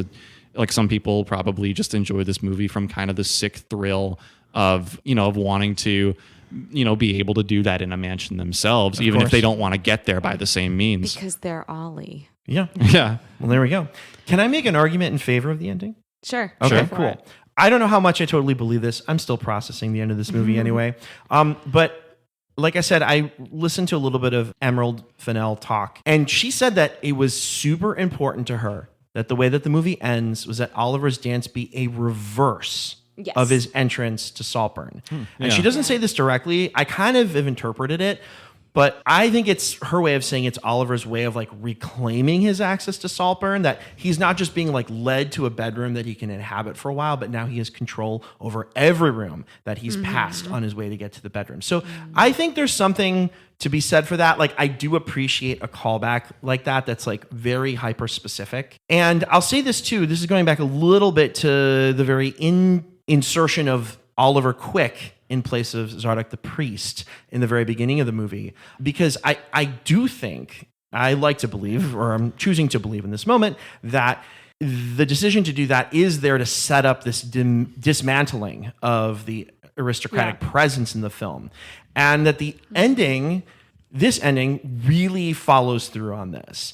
And I would say it's actually a really damning indictment of Oliver. And like, as I read it, we've seen the takeover of this aristocracy by the very person who needs it to exist, not as something he can competently run, because we don't see any evidence of that, but he needs it as something that he can just like revel in the spoils of, right? The very end is, that's what he's doing. Yeah. And I also think that the ending begs this like, be careful what you wish for question. Like, who are we as individuals or as a society if we don't have someone else's life to fantasize about? And now that Oliver has the material things that he thought would make him happy, I mean, how long is he really going to stay happy? Is he even happy at all? Is he capable of happiness? Because what would he be, like early 30s at this point in age? Because it was... early to mid 30s, I think. Yeah, he's got a whole life after this. Is he just... Yeah, I worry what he would do. I worry what he will do. I want to make it clear that any criticisms that I have of the ending stop as soon as the murder on the dance floor needle drops. Like, I love everything that happens as soon as that song comes on.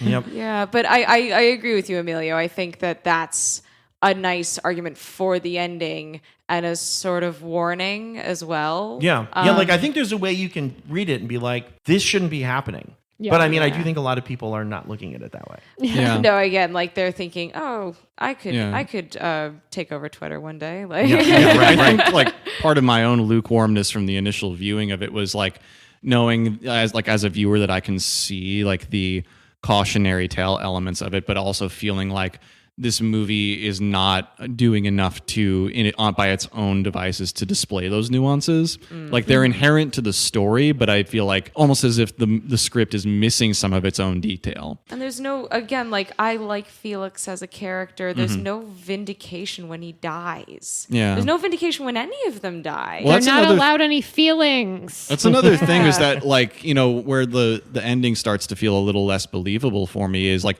do we really think that no one is suspicious of Oliver? Do we really think that there's not like someone hiring some PI to investigate him? Or that the aristocracy is so fragile that all Elspeth has to do is sign it away. Yeah. And there aren't like scores of people that scrambling for this place. To try to take it over, who have more power than just Elspeth's approval, right? I agree. Like, also, surely there are other family members, but I wanted to also ask something that was pointed out to me is like, what does Elspeth die of? Because I thought COVID. It happened so quickly. Yeah, I thought COVID. It was made clear that she's not wearing a mask. Waiters are still wearing masks. Ollie's smoking in her room. so did he give her COVID? And she's on a ventilator, right? So you're like, Yeah.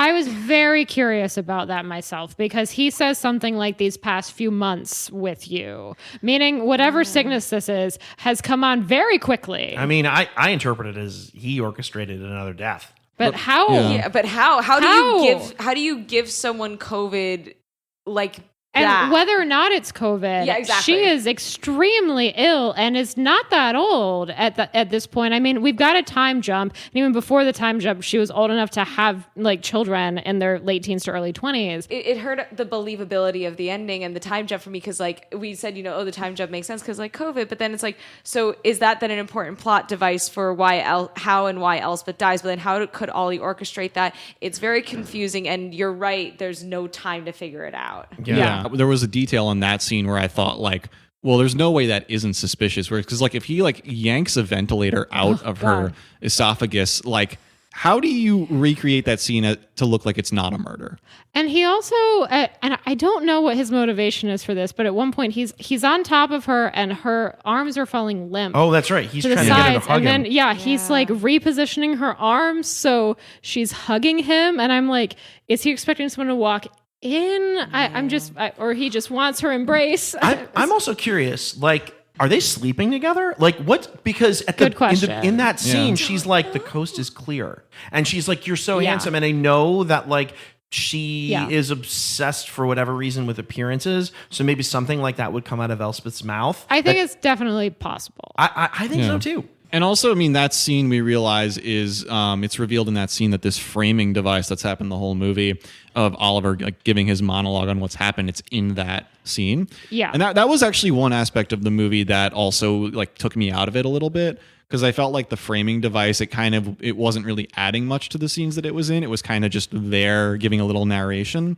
Yeah, So, I in- kind of like yeah. the mystery of it, and that through most of the film you don't know what it is. I definitely at one point was like, is he being interrogated? Yeah, I would have thought so the first viewing too. I was going to ask you guys, I thought there was something very intentionally intertextual going on with Elspeth being killed off in such a dramatic way on a bed at the very end of this movie. I mean, see. so Rosamund Pike, I mean, she's played a couple, to my knowledge, like incredible Ice Queen, like very like murderous, vengeful people. Have Yeah. you guys seen I Care a Lot? No. No. That movie is it's very fun to watch. Okay. I would actually put it in a tier sort of like Saltburn, where you're like, I don't totally know if I like this movie, but goddamn, was it entertaining? Okay. Yeah. And she plays like an absolutely despicable human being, but she also plays a very despicable sociopath, vengeful wife who also memorably off someone who she's gained the trust of on a bed. And in this movie, it's her character that is brutally offed on a bed by a sociopath who has gained her trust. So Interesting. I have to imagine that there's like a little bit. I mean, we've already acknowledged the fact that I think Emerald Fennell is clearly, if she's not making references, she has clearly written this film filtering in a ton of references, Yeah.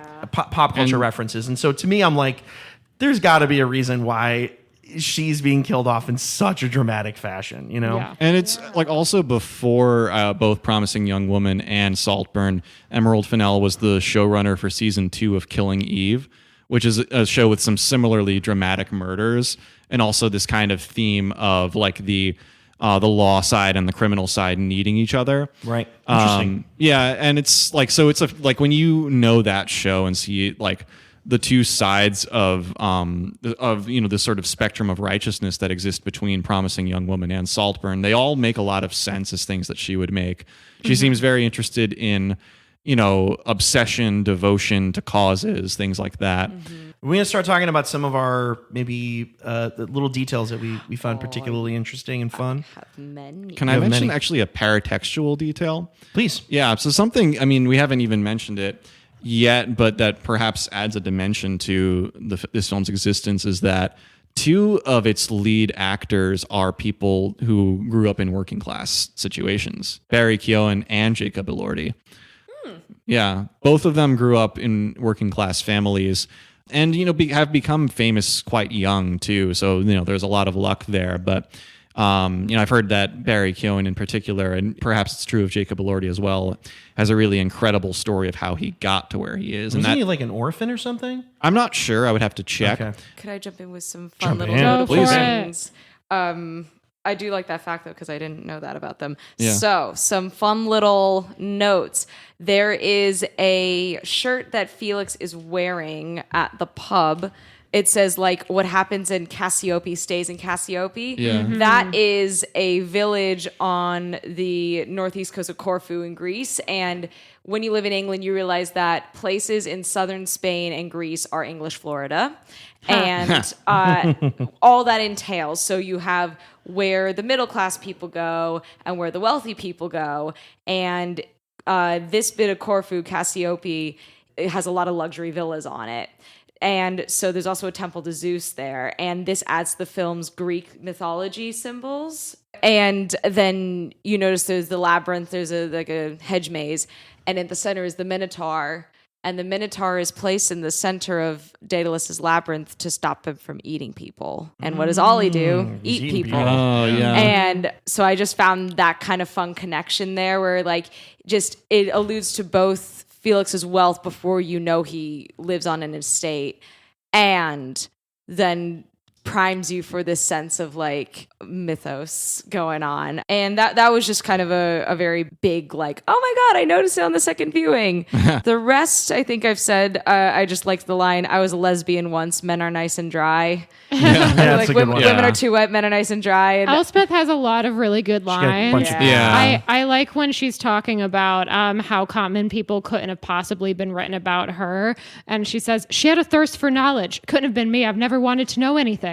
Yeah, that's a great one. That's a good one too. Yeah. I mean, like Elspeth as a character and Rosamund Pike's performance are one of the most commonly praised things about the movie too. There was one other thing I noticed, which is very minor, that Felix's last words are, you make my blood run cold. And then Oh, the next thing yeah. he's dead. There we go. Yeah. But I loved Jacob Elordi's delivery of that line. Yeah. I got chills, and on my first viewing, I was just like, "Oh, friend breakup," and then it was way worse than Worse that. than that. Yep. Yeah, I think that Elordi's performance is probably my favorite in this Oh, movie. he's so good. This is Yeah. the first. I haven't seen Priscilla. I know you have. I think he's even Julian. better in Priscilla. Yeah, I know. Dougie's a huge fan of him and Priscilla. So this is Yeah. the first thing, and I didn't watch any of Euphoria. So this is the first thing I've seen him in ever. Yeah. And I'm sold. I'm like, I get it. Yeah. Thank you. Yeah. For sure. I was just gonna say, so I was a college freshman in 2006, and I was so thinking about there is a lot in the soundtrack that feels Oh, yeah. very hardwired into my DNA. Like I heard "No Cars Go" by Arcade Fire. Definitely listened to that a bunch.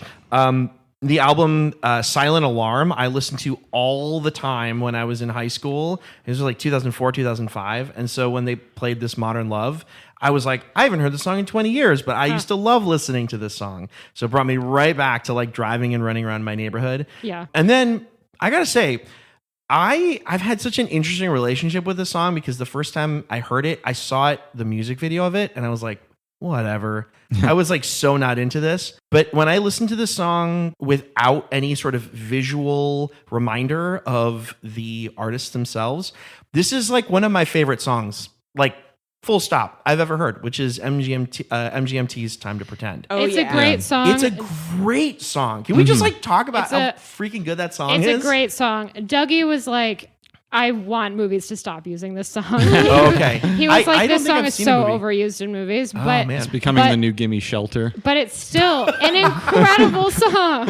Yeah. It's such a good song. I want to take a quick second to talk about how the movie itself feels like this odd like reference to the provenance of that song, because that song is literally was written by two guys in college who were pining about living a hedonistic lifestyle. Yep. Yeah. And so the movie, it feels very appropriate that it's in this movie, but there's so many things I love about that. There's like these little fun things that there's a great episode of Song Exploder on this particular song, but like everything about it, it just hits me like on a really primal level. Like the sound of the drums are like really blown out and just feel like really big. And that like the kind of saw wave, like synth bass sound is just I don't know, man, like it does it for me. And I get it. I don't think I've seen it in a movie before now. So I'll have to ask apparently Dougie it's for been, his I list. want to know what other movies it's been in because Yeah. I saw it, it hit me like a ton of bricks. I feel like I have a thing with that song like every 3 years. Like it song comes back to me and I'm like, Understandable. what a great song. It's also like it was meant to be a parody. Yeah. And it's like there's some really like deep like lines in that song. I don't know. I really like it. Musically speaking, there are two motifs in it. So the first half of the song, in between each line is do do do do do do do do do do do, and in the second half of the song it goes ba na na na, and the second motif is a lot more melancholy because that's about them dying, Right, yes, of absolutely. being, and then it's like we were fated to pretend, and I just always liked where you have the buildup of like, oh my god, isn't fame cool, and then yeah, but it's all gonna suck in the end, and the scene where it's used is in Saltburn is this montage of like this hedonistic summer where they're all like naked in fields and playing tennis, just going swimming. It's all just like Holly is literally pretending. Yeah. He's living this life. And I think that it's one of the best needle drops in the film. Totally. Yep. While we're talking about the soundtrack, I really like the very short snip that we get of Brightside? Mr. Brightside. Yeah, I was gonna say too. Yeah. When I first heard that, I'm like, are they listening to Baby One More Time? Because it's like, "Miss killing me." Like I thought they were fair doing enough. that. Yeah, And I I get was that. like, and that would be more 2002 Exactly. than 2005. But I was 6 or 7. immediately like the millennial urge to yell Mr. Brightside out of like a topless Jeep. Yeah. I also will say that song still possesses British people to this day. It possesses Yeah. It Americans. possesses, yeah. Like I saw this meme that was like someone like arched back on a dance floor with like a light shining on them, and it was like white people when Mr. Brightside comes on. Yeah. Yeah. Yeah. That's, well, I mean, I think it's a bit of a fitting song for the movie too. Yeah. Jealousy. You know.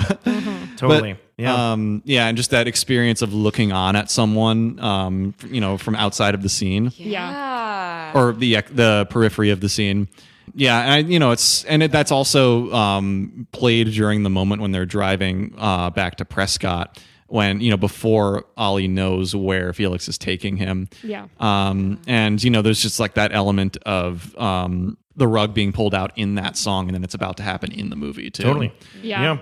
Yeah. Anything else anyone wants I to have a few other ones. I mean, we're kind of talking about the solidification of like the time period through this music. There's also, no matter how you feel about Harry Potter or about J.K. Rowling, I think it does a good job of their just how ubiquitous this book was. They Yeah, were all it's true. reading it. Everyone in this movie was reading Harry Potter. I'm pretty sure, I didn't look it up. From my own memory, this is when the last book came out. Yeah. So, Yeah. and everybody I knew was reading it at this time. And I didn't live in the UK, but everybody in North Carolina was reading it. Well, also it's summer reading. Like this was the time to do it. Yeah. Yeah. So I feel like it does do a good job of setting the time period by throwing this book in constantly, because it was very accurate to the time. And I think one of my favorite short shots from this movie is the umbrellas, like Duncan holding the two Oh yeah. umbrellas. And when I rewatched it, I realized you see that twice, because you first see it at Felix's funeral, and Oliver is not under either of the umbrellas, because this is when they're throwing the Felix rock and they haven't invited Oliver to this. And so Duncan has Venetia under one and then the parents under the other, but it's more distant, so you don't see it as clearly. And then when we see it again, it's at Venetia's funeral, and so now Felix has taken Venetia's place in this same like pose. Okay. So now it's, Duncan holding one umbrella over the parents and then the other umbrella over Oliver, whereas before it was over Venetia. Right. So Further cementing his infiltration into their family. We've talked about the fact that there's Superbad in this movie. Yeah. I was going to Yes. ask, is this the first time and maybe the only time that a film we've covered appears in a film we're covering? I So think far. so. I would say so as well. I just love. Did you guys notice the scene that they're watching? It's Yeah. the outside the school scene of Superbad. Yeah, Well, but it's the when moment where they're telling him that McLovin is stupid Yeah. as or a he- name. yeah, but stupid. But also, it's the moment where McLovin's like, "I'm going to assume a new identity. I have a fake ID. Yeah, I have a fake ID." Yeah, which is Fogel is- I thought was kind of funny. It's like that it's literally in that moment that suddenly Oliver walks into the room. And it's like, so I thought that was kind of cute. Nice. Well, I think it might be time for unlikely shared universes. Definitely. All right. Who would like to begin? I can go. So when we arrive at Saltburn, we are introduced to the Catton family. Catton family. Cool. We meet some of the help, Duncan. We also see Farley is staying there too. And we've talked a little bit about her, but we see Elspeth's friend, Pamela. A woman who is about Elspeth's age, maybe a little younger. It's a little hard to discern. But we do understand rather quickly that she is somebody who has outstayed her welcome there at Saltburn. From all accounts, she's been quite unlucky in love. She's bounced around rehabs, it seems. She has maybe some weird affiliations with like the Russian mob and is perpetually in a shaky mental state. She and Elspeth seem like they've been through some times together. And I believe that they go way, way back. All the way back. And I know this is a little bit of a jump, but not too much. All the way back to the 1960s in London. When Pamela, whose name is not actually Pamela at that time, but Jenny, is actually a pretty with it, young, precocious young woman, with dreams of going to, you guessed it, Oxford. And at a bus stop one day, teenage Jenny catches the eye of a suave older man named David, who grooms her to be his underage girlfriend of sorts. David introduces her to an intoxicating new life in upper-class London alongside his friend Danny and his younger girlfriend, a woman known at the time as Helen. But we see that David and Danny, and to some extent Helen, are complicit in some illegal activity. And Jenny, who displays a strength of character not really seen as Pamela, breaks up with David and resumes her scholastic pursuits at Oxford with a somewhat clean slate in terms of dating trauma. So she thinks. This formative first love with David really messes her up. Not right away, but over time. And while still in school, her affiliations with David and Danny end up making her and Helen witnesses for the prosecution. In exchange for their testimony, she and Helen are given new identities, Pamela and Elspeth, and they're asked to start life anew. They stay friends, and Elspeth's desire for a life of luxury and wealth leads her to wed aristocrat Sir James Catton, while looking after her traumatized and lovesick friend Pamela in their palatial estate known as Saltburn. Do we know what movie this is? I'm going to guess An Education. Exactly. Okay. Both Carey Mulligan and Rosamund Pike are in An Education. Awesome. I saw that movie quite a long time ago. I do not remember it well. So I think this plays out rather nicely. I'm not going to lie. Oh, cool. Yeah, there's like a maybe 10-year discrepancy of timing. But they could maybe be, they have great skincare routines because they have a lot of money. Yeah. So they could be a little older than they look. I could go next. Right, sure. So we know that Farley's father is American. I think it's possible that his mother still lives in America herself. And although her relationship with Sir James may be complicated, I like to think that maybe at some point after the death of his two children, he goes to America to visit her to make amends after this traumatizing time in his life. However, he is in a very fragile state and unfortunately develops a drug problem while trying to cope. And after witnessing her own struggle or her own son's struggle with addiction, James's sister begs him to enter rehab. So he enters a facility here in New York State. And during this time here, he forms a friendship with a young woman named Jessa, who will soon after her stint in rehab return to her thriving social life here in New York City. They will briefly reunite in New York City before he goes back to Saltburn for his untimely demise. However, she will continue her, as I said, thriving social life in New York City with her girls' friends. Oh. Girls.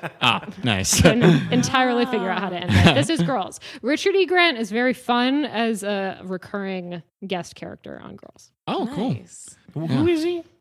Who is he? In Girls. In Girls, he is the older gentleman friend that Jessa meets in rehab.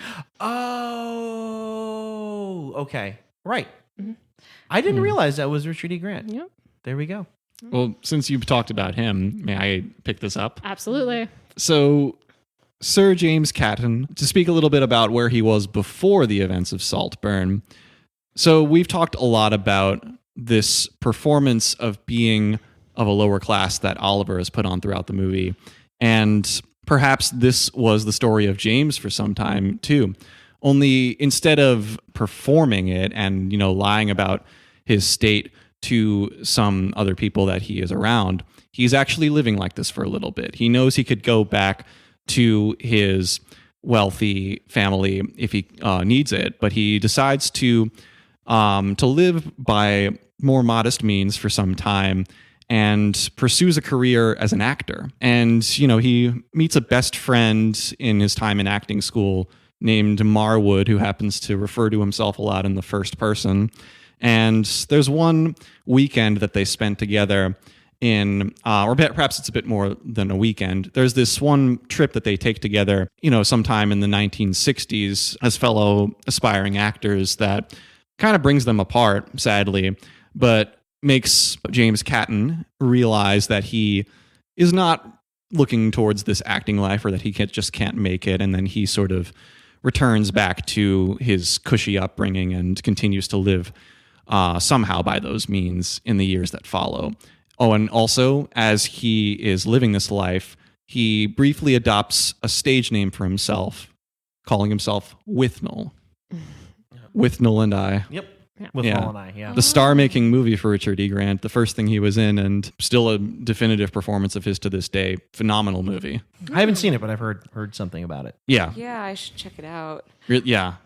I very highly recommend. Okay. I wanted to give a sort of backstory of Elspeth. Yeah. In which, in the film, she mentions that she was a model before marrying James. But I would like to think that she was married previously and was adept at changing her identity, faking accents, and always slightly scrabbling for men who will treat her right and could be wealthy, but just are kind of, a bit more stable. And she was familiar with murder, at least of a certain type.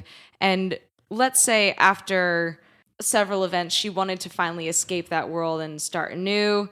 So she flies to England and leaves behind that previous spouse. She becomes a model and has a few brushes with lesbian romance and eventually marries Sir James, in which she achieves all she wants: wealth, luxury, a faithful partner, and most importantly, children. So which film is that? I think that's got to be Gone Girl. Yeah, it's Gone Girl. Because the end of that movie, the children thing comes up. Not to spoil it. She used to be named Amy, too. Yeah, she used to be named Amy. Yeah, I wasn't sure whether to reveal the character name. No worries. Another fun fact about Rosamund Pike is that she went to the Oxford College that they send the Sarah Lawrence students to. So my year abroad was at Wadham College, and there's a portrait of her up in the hall next to Felicity Jones as well. No way. Yeah. That's fun. That's an interesting thing to consider for her presence in Saltburn, I would say. Cool. She went to the very lefty college. Got it. Any final thoughts? Yeah, so I feel like opinion-wise, I'm in a pretty similar place with this movie as I was before. I definitely like unpacking all of these different details about it. It's, even if there are inconsistencies within the narrative, it is nice to consider all of these different layers of meaning that were imbued within it. I don't know if I would say my opinion of the movie has improved, but I've definitely remained intrigued by the movie.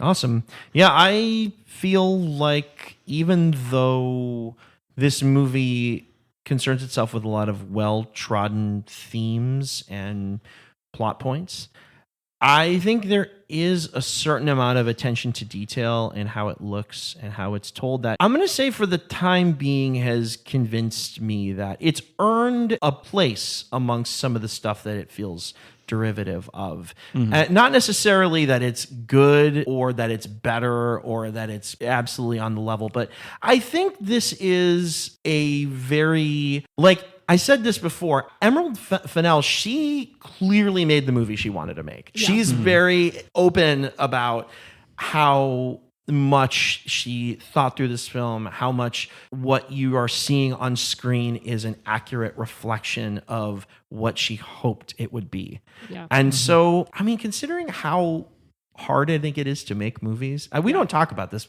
enough, I think, not us necessarily, but just people. It's hard to make a good movie. Yeah. It really is, you know. It's hard to make a bad movie. It can be hard to make a bad movie too, yeah. And so I think the fact that so much of this went well for the director, I don't know. I think that there's something to be said for that. So I'm giving it, you know, a flower or two at this moment. But I don't really know if I really like this movie, but I like talking about it. And with you guys, it's a lot of fun.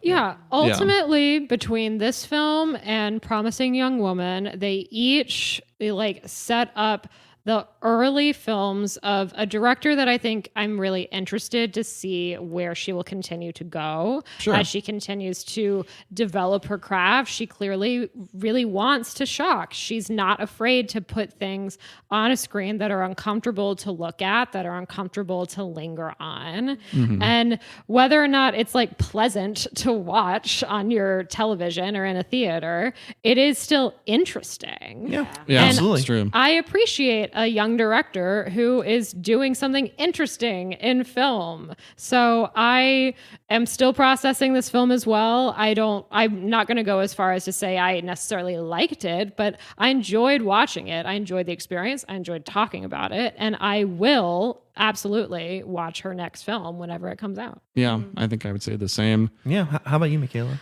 Kind of everything you're saying, that like where I was disappointed in the film on second viewing, I appreciate a few more of the subtleties. Like that's kind of why I brought up a lot of like these little nitpicky details, because I was like, those things redeemed it for me in ways that I didn't expect. I still, I wouldn't go actively seeking to watch it again, but if it's on, I'm not going to like say no, because I'll be like, yeah, I know what happens. And I also agree that like whatever Emerald Fennell does next would be intriguing, because I really liked Promising Young Woman. I'm less of a like horror and like action person. I'm more of like, I do like, when things have satisfying endings, and she doesn't like to have satisfying endings. And that makes me very upset sometimes.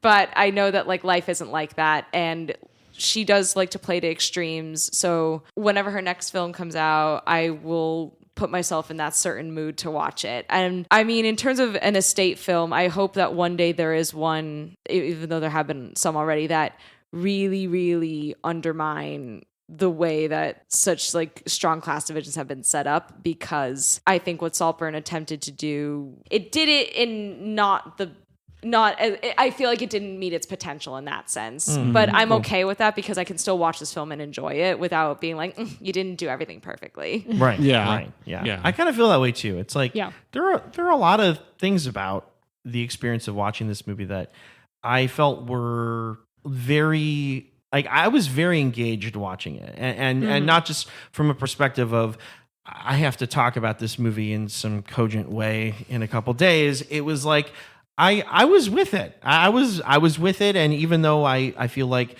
there are some things you could kind of quibble about, I'm really glad we did this. This is a lot of fun.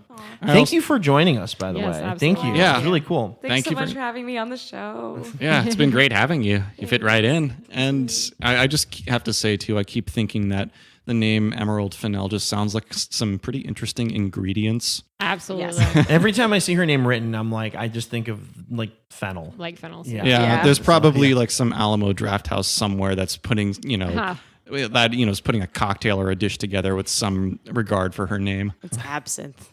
I like that. That's quite good. Yeah, or if they're not doing it now, they'll do it at some point. Yeah. Cool. Well, if you want to follow us on social media, we mentioned some of this at the top, but you can follow us at the name Sleepless Cinematic Pod on TikTok or Instagram. You can also email us at sleeplesscinematicpod@gmail.com. You can follow myself on Letterboxd at my name, Julian_Barthold. And I'm at Patroness of Cats. And write us a review. Just saying. I don't think it's that hard. I've started doing that myself, actually, for podcasts. Yeah. More. I did it a little bit, but now that I know the power of it, I'm doing it almost every time. Yeah, So because you can also rate without even writing a textual review, which That's is true. also helpful. yeah. So I have 2 Instagram accounts. One is for me as a writer, and one is for me as a cabaret/drag performer, because I do those things when I'm not at a part-time job. Oh my God. So my writing and general life update account is at MNB a writer, all one word.